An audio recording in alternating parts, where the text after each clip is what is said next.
Hello everyone, Solomon here. It's August 1st, 2024.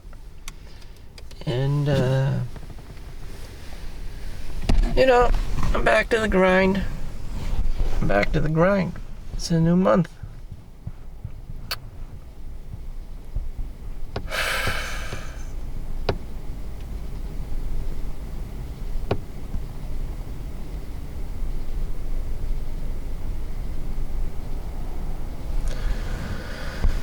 Oh boy. Welcome to work.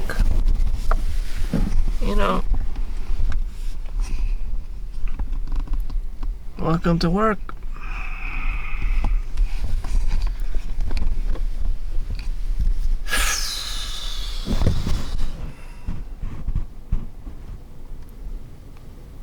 I slept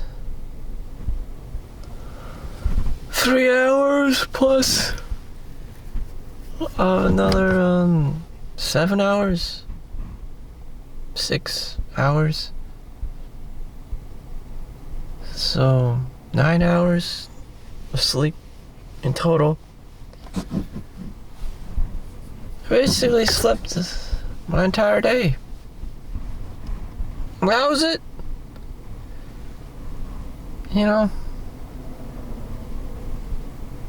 Of course, my brother's fiance is in the back of my mind. She's terminally ill and going to die of cancer on hospice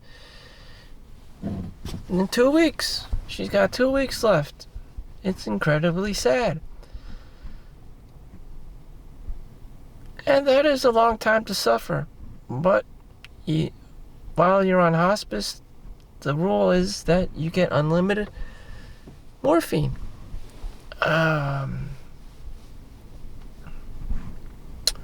And some people don't get a chance to say goodbye. They just randomly die. Trauma, car accidents, heart attacks, strokes, stuff like that.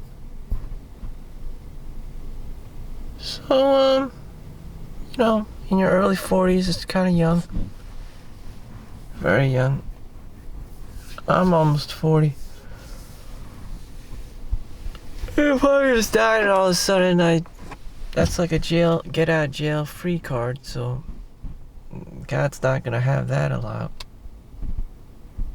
And the higher ups need their peons to do the dirty work. So life isn't going to change for me just because Michael Jackson died, because Steve Jobs died. Life isn't going to change for me because Whitney Houston died. I mean, it's just like, shit, you gotta be a man. You gotta move on. It's incredibly sad, but you just gotta keep going. Resiliency, perseverance for those who are still alive. This applies to this day, August 1st, 2024.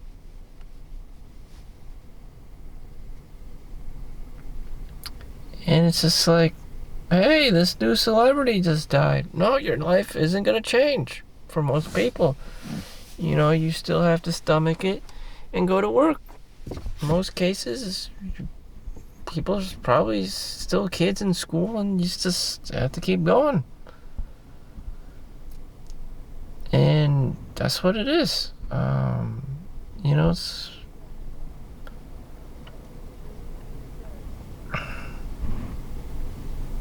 It's always the same formula. Whether you died and you get reborn, it's gonna be the same formula.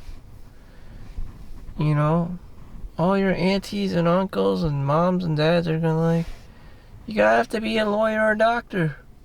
It just gets worse and worse. We have all the same shit around. Cars, airplanes, and the same infrastructure. It's just gonna be another time for you after being reborn. This is still the type 0, type 1 civilization.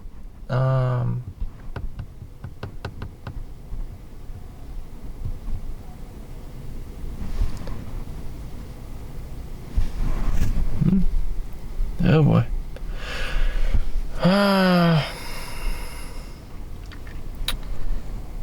Whew.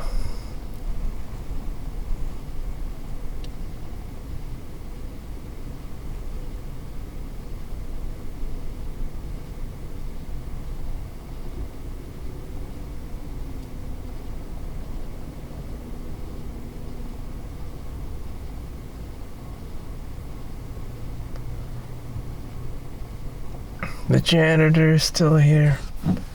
I'm still here. You know, this Karen lady texted me on the phone. The Indian Karen texted me on the phone. I thought she was cool, but I went out to dinner with her one time, and she just blew up on me. And I'm just like, what? Didn't you tell me your parents were doctors?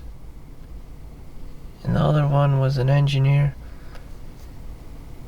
Doesn't that make you more fortunate than other people? Doesn't that make you privileged? And then she blew up. She just couldn't control herself. And, you know, she just couldn't control herself. Her entitlement. She was trying to justify that she wasn't entitled. You know what? I'm not going to respond to her because I know she's entitled. You know, just because I live in the low income section doesn't mean she gets to use and abuse me just because her parents were lawyers and doctors.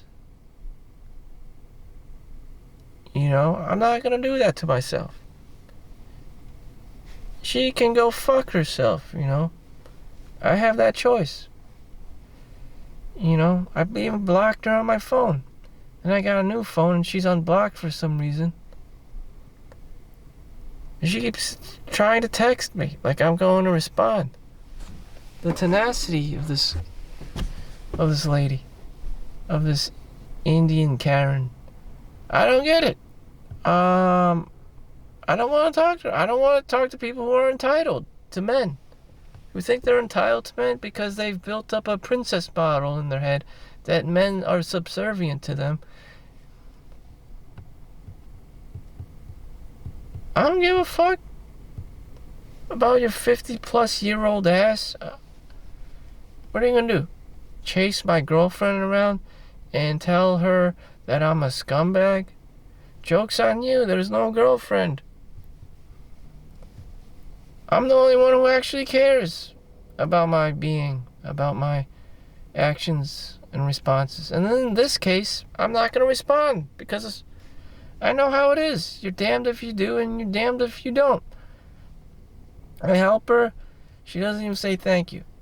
And then she just keeps asking for more and more and more. If you say yes the first time, they'll just try to milk you more. And that's how rich people operate. Dale Carnegie, How to Win Friends and Influence People. All he wants to do is trick people, grift, you know.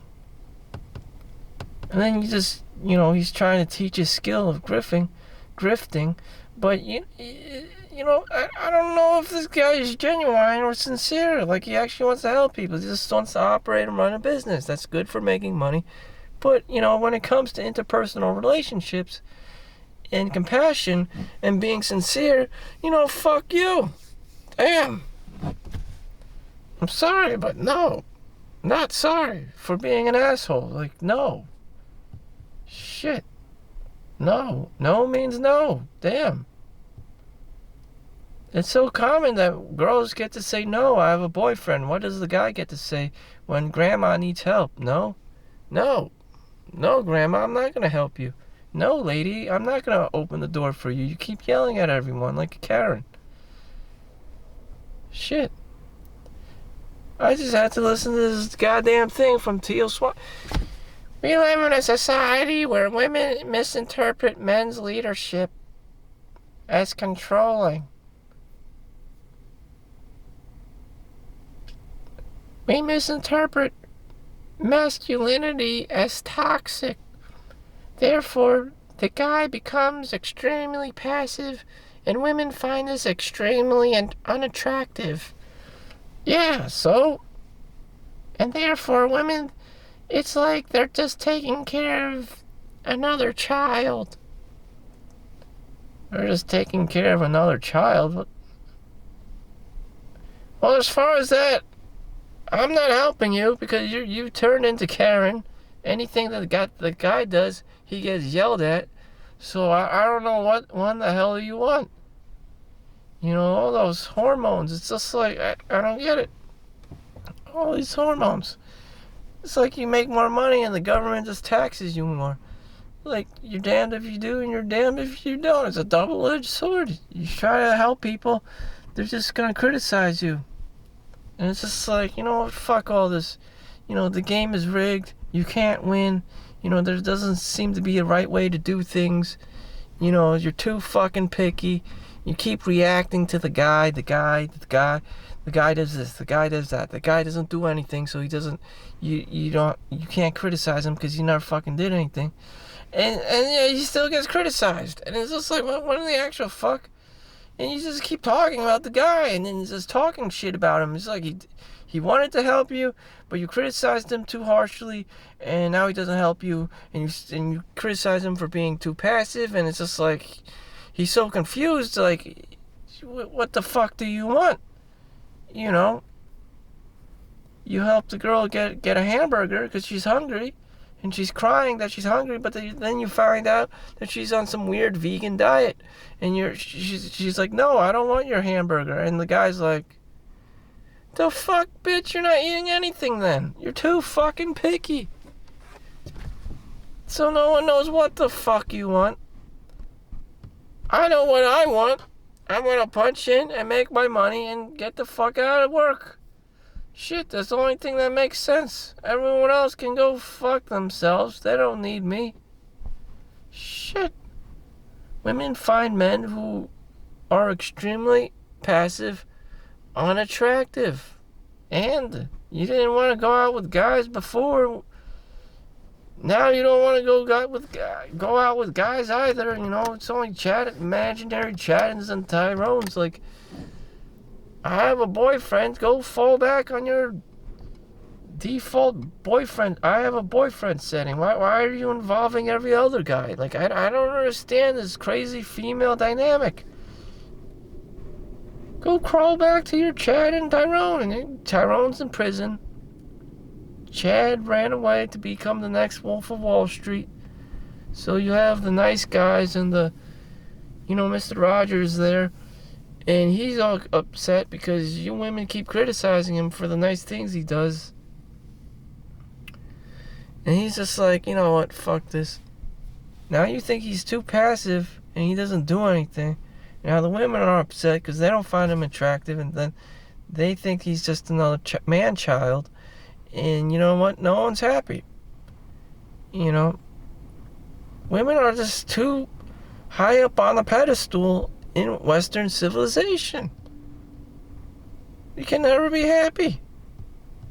If you help them, they're not happy. If you don't help them, they're not happy. You're damned if you do, you're damned if you don't. This is what happens when, you put females ahead of men. You know, the power dynamic just falls apart. You know, everyone becomes unhappy. Everyone just bitches and starts crying, and there's no direction. There's not enough direction. There's not enough goals. You know, that's laid out. There's not enough planning. There's not enough, narrative, and there's no schematics. There's no, what's this? There's no dreams. It's just like a bunch of like complaints and bitching and crying and double standards and cat fighting and backstabbing, and that's all it is. And that's what you get when it's female dominated. Yeah, put women on top of the pedestal. That's a great idea. Now you're Mr. Nice Guy. Yeah, the whole thing turns into a fucking shitstorm. That's why no one fucking watched Ghostbusters, the new movie with all, women as the main characters. No one wants to watch Karen. That's called Karen. Just no one wants to watch it. Just, ugh. No one wants to watch Karen, Debbie Downers, Naked Nancy's. naysayers behind every corner. It's just, fuck this. It's too much negativity. I gotta make money. Gotta go punch in. Nothing else makes sense. Nothing really matters to anyone or is helpful to them. Just make money. Damn. Thank you for watching. See you next one. Like and subscribe. Peace out.